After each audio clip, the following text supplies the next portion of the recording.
this is a pain in the butt. Alright, well here it is, our free 1983 Honda XL200R. Now this is a pretty cool bike.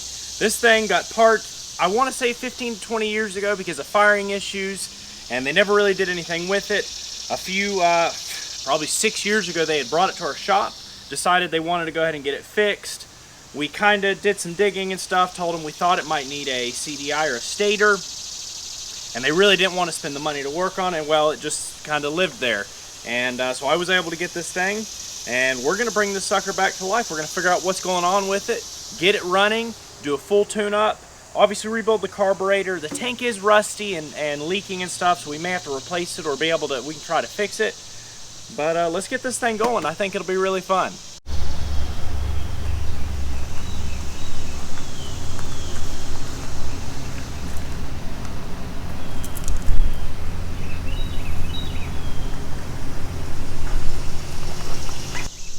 Oops.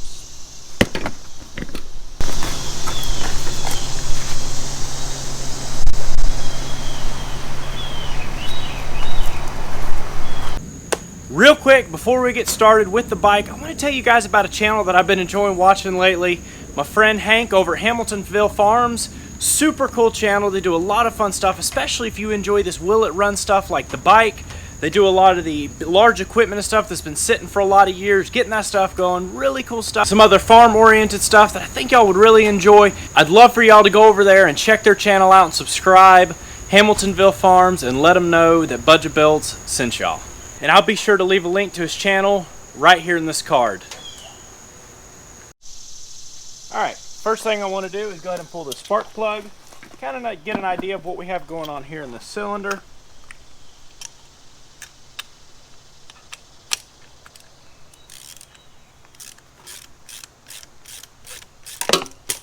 See ya.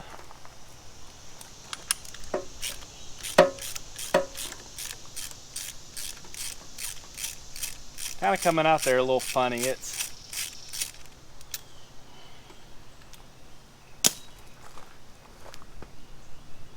So it's kind of a nasty old plug. It looks like it was fairly new. I don't think it ever ran on it, but it's been in there a long time. Alright, I've thrown the adapter on our gauge. I'm going to go ahead and run it down in here, kick it a few times, and make sure we've got a little bit of compression.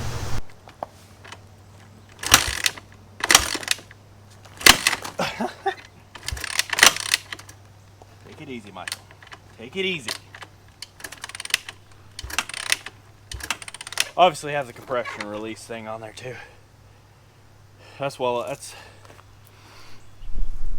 over 100, so we're good. I'm tired now. Whew. I don't know if y'all can see it. I just want to verify it, and this thing does not have any kind of spark, so let's start troubleshooting. Alright, first thing I notice is the stator cover looks a little cleaner than the rest of the engine, like maybe it had been off, and the ground for the stator looks like it got caught. The chain looks like it may have came off because there's like a nick right there, and it looks like it might have ripped that ground out, and it's unplugged. So let's go ahead really quick. This obviously needs to be fixed before anything. Let's go ahead and pull that cover. You've got 3 8mm little bolts there. We'll pull that off, and let's go and see if we can fix this ground before we do anything, and start with that.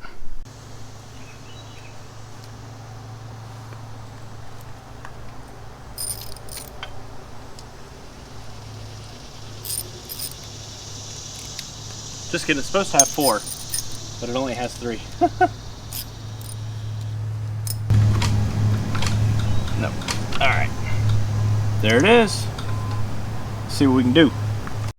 Alright, so everything here looks pretty good. Obviously, I do need to check our ohm values and everything, but this is actually supposed to be hooked up via a ring terminal on your mounting hardware there, from what I can tell, and the wire is all just completely ripped up and stuff. So what I'm going to do is I will cut it back to where we know it's good. I'll ohm this out, this section out, make sure it ohms out good, and then we will add a little bit of length and put a ring terminal on it so it can be reattached right there. Alright, once we cut it down and strip it back. Alright, let's ohm her out. He's got a closed loop. I really like this Klein Tools fully automatic voltmeter. Had that for probably a few years now, and it's honestly done really well for me. Cannot complain.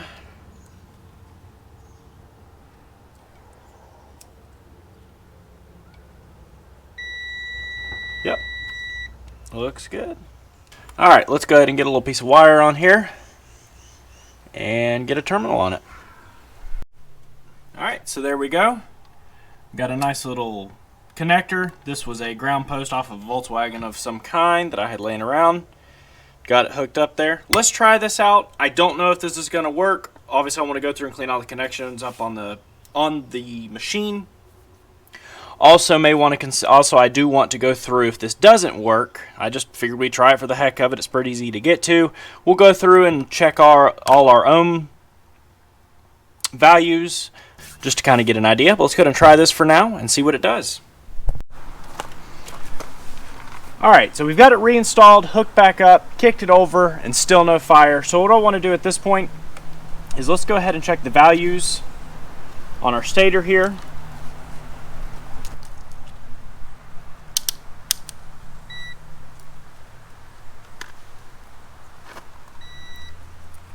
And we're going to check across our charge coils for our lighting to begin with. Kind of a pain to get down in there. And we have nothing there. Just for the heck of it, let's check it to the body.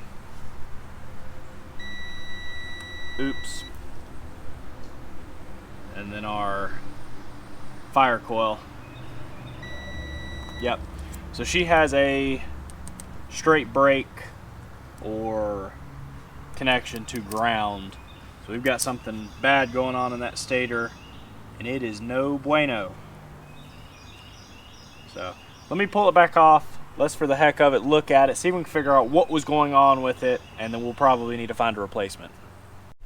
Alright, first thing I'm going to do for the heck of it is cut the sheath off so we can make sure we don't have anything down in there.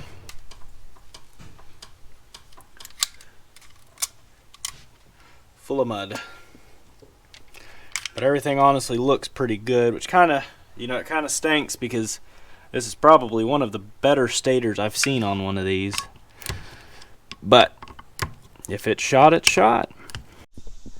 Alright, well, we got our new stator in. It was kind of sucked throwing 170 bucks into the thing right away. I tried to do some digging around, seeing if I can find some used ones or something, and you really can't. You can go to the XR stator, but I really would like to put lights and everything back on this bike, so I really want to have the bigger stator and everything, be able to have the charging ability that it needs to have those lights and all. So this is the way we went, and knowing that's what we have in the bike so far, I really think that's not bad and that's really fair. So what we got to do is, obviously the wires are a little different color and stuff, and you have to run it through the grommet. They give you a little paper here that we don't need. No, I'm just kidding. We actually do need this one so I can get the wire colors off of it and everything to match everything up, and it comes with your new pins and everything. So what we'll do is we'll cut this one, pull the grommet off, get it slid on there, and then we can start matching all our wiring colors up to code whatever, and get it put back in there, and we'll go see if we can get the sucker to fire. Alright, first thing we're going to do here is give this thing a good old snipperoonie.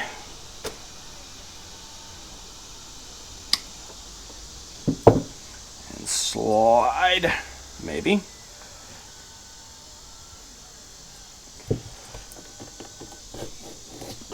Slide that grommet off. Gross.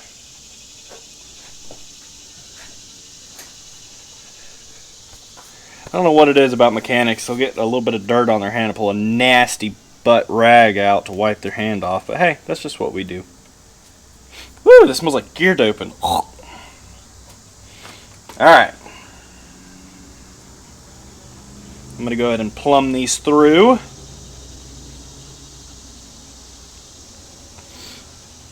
Y'all remember that it was this? Is it a mess on this table or what? That's what I was thinking.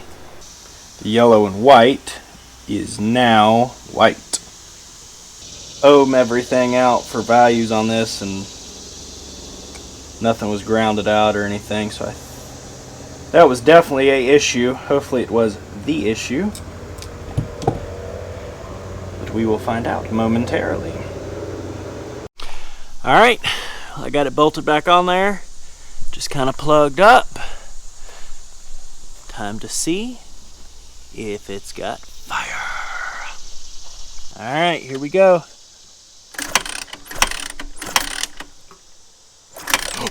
Yes! I don't know if y'all can see that, but it's got fire. Dadgummit, I'm excited. Alright, we gotta go get an oil filter and some oil for this thing and pull the carburetor off and clean it and maybe throw a junk tank on there for now. Well, it's already a junk tank. Throw a less junk temporary fuel tank on it, and this beast's gonna run. We are going to make this thing. Y'all know it is such a dang good feeling when you're able to, especially with electrical, track down and figure out exactly what's going on, replace that part, and boom, you know, have it fixed. God, that's such a dang good feeling. Alright, so this particular bike actually doesn't use an oil filter. This had been removed at some point in time and was in a box by the bike. And so it is missing that. It actually uses a screen that goes right here on the spring. And so I've called and got a spring coming on the way, and it will be here shortly, and we'll be able to slap it back on. Obviously, this thing's been sitting for a long time without oil and everything. There may be some contaminants in there. You just don't want any sand or grit or anything to scar up your cylinder walls or your bearing surfaces or anything. So for the time being, let's go ahead and pull the seat and the tank, which is actually already unbolted. And then this just has a center bolt, which looks like it's broken off there. And so that's attached, and it just pulled this hose off. So there's those removed, and you can see that crispy tank. We may try to clean it out and put a little sealer kit in it, but for the time being, let's go ahead, pull our air box off, and wherever it is, get the oil filter off, or oil filter, blah. That thing, the thing that does the thing with the fuel and the thing, carburetor. It's a carburetor. Let's get that carburetor off of there. Alright, first thing I want to do, just to see what we have going on here, is remove the airbox cover. We've got 3 10mm bolts, which I've already removed. And looks like Jerry was living in there. Yummy. Shouldn't have smelled that. Thankfully, good grief.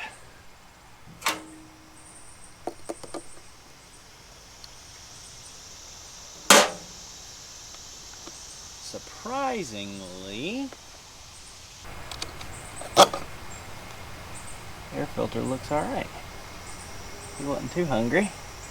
Probably give it a good clean up and re-oil it. Move that zip tie.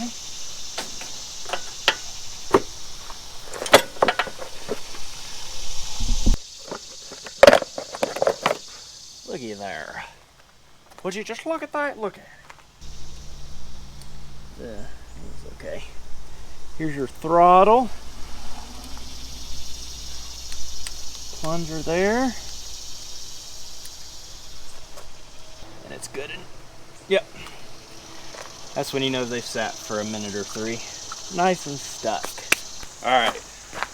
Now, a lot of times you just want to soak this down. I'm just going to very carefully give this thing a little, we don't want to break. I think already, did I break something? No. Okay. Sometimes they're not too stuck. Definitely don't want to break anything. Yes, you gummy. Woo! Oh my goodness. That's some really sticky gas. Oh my goodness. Alright, you got 2 10mm nuts here. We'll go ahead and get those off. She's snug. All right.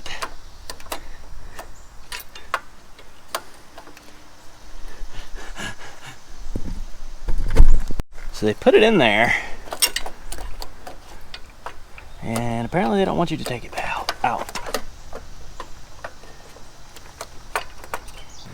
I'm not sure if y'all can see this, and I do apologize. It's kind of, you're confined to a little dirt bike, and oh shoot, that thing is stripped out. There she goes.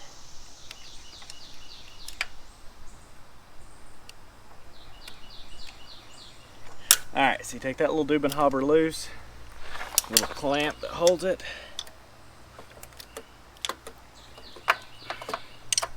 And then you just turn this thing to a Pacific angle. You take it on out of there. Now, maybe remove yourself. There we go. There's our crispy little critter. Let's go throw it on the table. Pull it. Oh man, that gas stinks. Put it on the table and see what we can do. Alright, so if the carburetor at all resembles the fuel that's in it, she gonna be a little grody. But that's what Chem Dip's for. Oh, gross. Look at that crap. Yeah, she crispy.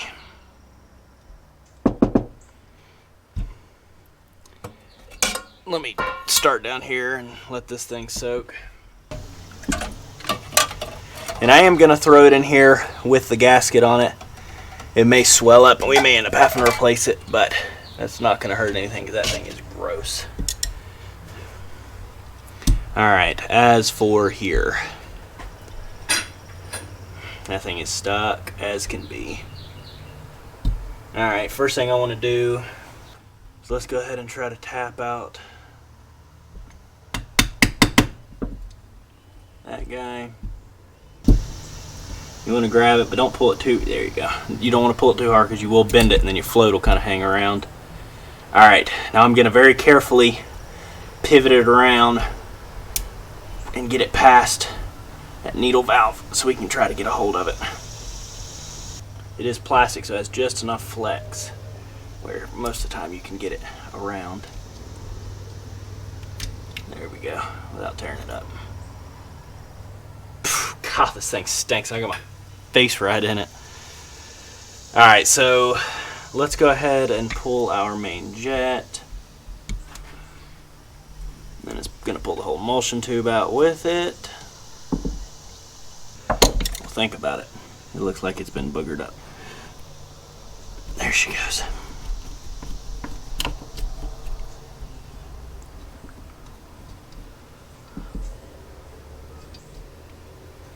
Ooh, crispy. Alright, we'll go ahead and pull our fuel air mixture screw. We'll see what we're at now. That's really gummy. You want to somewhat measure your, figure out where you were at. So half, one. Nah, I'm going to destroy the O-ring. A good preset is 2.5 on your fuel air mixture. So let's go ahead and run it out. It's sticking on the O-ring down in here. So you've got the fuel air mixture screw, the spring, and then I like to take a little straight pick with a little bit of a knurl on it and get down in there. And down in here you'll have a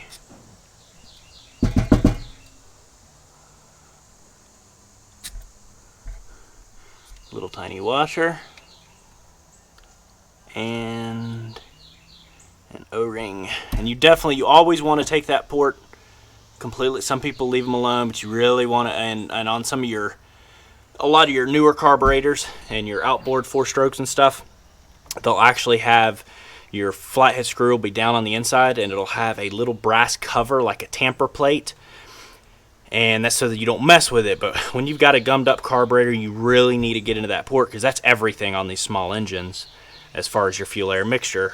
Is that if that's blocked off and you can't adjust it, especially one that's worn out or has been used, there's so many things that factor in where that adjustment needs to be. And so what you do a lot of times when you have those caps, and I'll show it on a future video, you'll take a drill bit that's about similar size, and you'll drill down in there very carefully and it'll just pop that little cap out. And once you pop that out, then you can run your screw out, then be able to adjust in the future. But as far as here, I think it's everything we're going to pull off. We're going to let that needle valve soak because I don't want to rip it off. And we'll come back here in a few minutes and see how it looks. Alright, so we've lost a little bit of audio here. What I was showing you was we've gotten the carburetor clean. It surprisingly turned out pretty well. I do have to say, the jets on this thing were some of the worst I've ever seen. Even the main jet I took apart, and man, it was just gummed up. I had to break chunks of goop out of there. It was terrible, but all of it came out pretty good. We were able to easily, once letting it soak, be able to get that the needle valve out and everything. Everything looks really good. Everything blows through nicely, so we should be good to go. And let's go ahead and throw it on the bike and get it running. Alright, so we are screened up, oiled up, carburetor on. Time to stick our temporary gas tank on there. Thankfully this one does have a screen on the inside, so I'm not going to worry about an inline filter.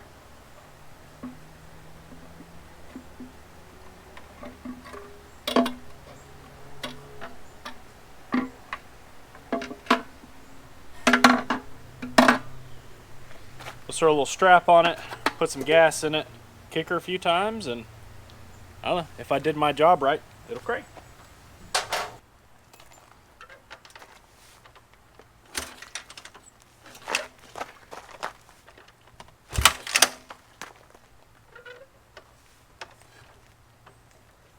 This is a pain in the butt.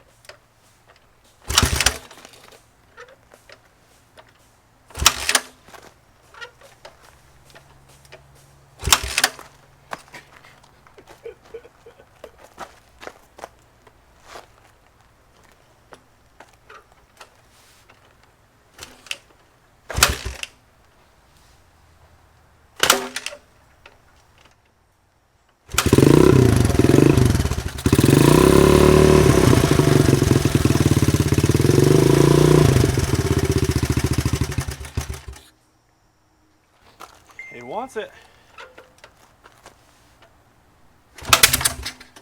Maybe not. Ow.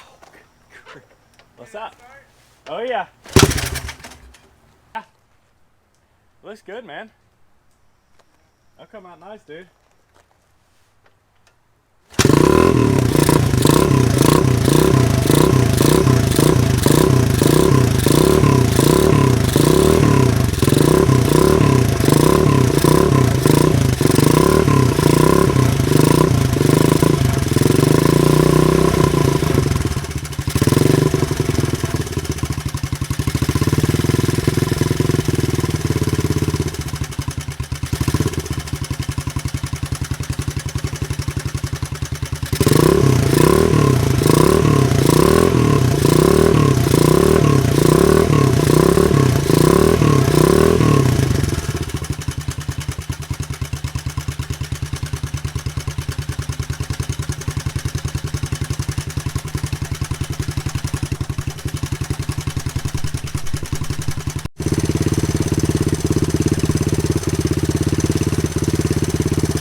Alright, well there she is, living again. It's been a long time. It's really cool to hear it run.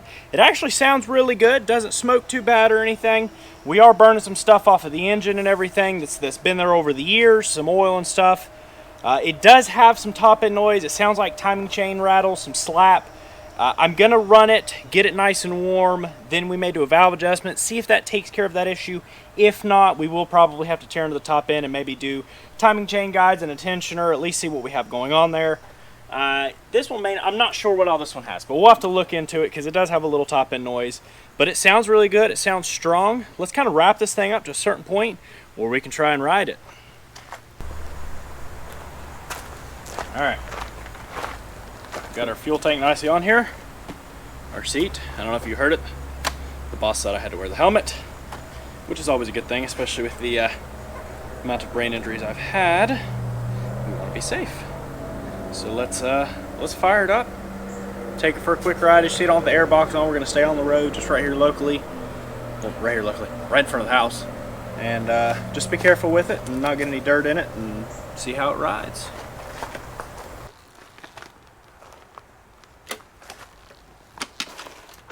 Roll away.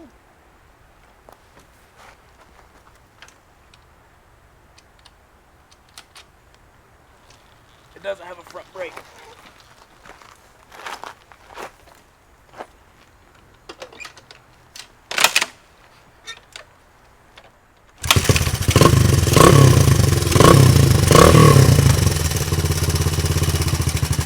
Got a clutch.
Alright, so it's been a long time since I've been on a bike, and honestly, that was ridiculous. That was so much fun, especially this 200. It's torquey, it's pretty quick. I'll be straight up, this bike is about slap worn out, and it's still fun, but the spring's broken on this, the pegs are falling off, and there's no front brake. The clutch is the stiff. I mean, my hand feels like it's about to fall apart. That clutch is so dang stiff you can barely pull it, which maybe it's just a man bike, but no, the cable's frayed right here and rusted, and I think that's given me some of that stiffness, so it needs a new cable for the clutch and the front brakes. The rear brakes work really good. It shifts up and down nice. All the gears pull good. No major noises or anything. And I'm really happy and really pleased with the bike. You know, we enjoy stuff like the Porsches and stuff, but this is even more so relatable to people. There's a lot of people that have gotten free dirt bikes that are so much that are fun, and you're able to get fixed up and get going. And I really had a good time with this one, and I hope you guys enjoy this kind of stuff. We plan on doing more of the will it runs, especially with the small engine stuff like this dirt bike. Well, that's gonna wrap it up. We got the bike going. If y'all enjoy this will it run stuff and want to see this thing come back to life, maybe I'll do a mini restoration on this bike, bring it back to life, replace the parts that need to be replaced, get it looking good. Comment down below, let me know. Be sure to hit that like button, subscribe, and notification bell if you guys are enjoying what we're doing. We really do appreciate the love and support. Don't worry, we're working on the Porsche. We'll have a video out before the end of this week on the Porsche. Don't forget to go check out Hamilton Farms. It's a really cool YouTube channel that I think y'all will enjoy. Peace out, and catch y'all on the flip side.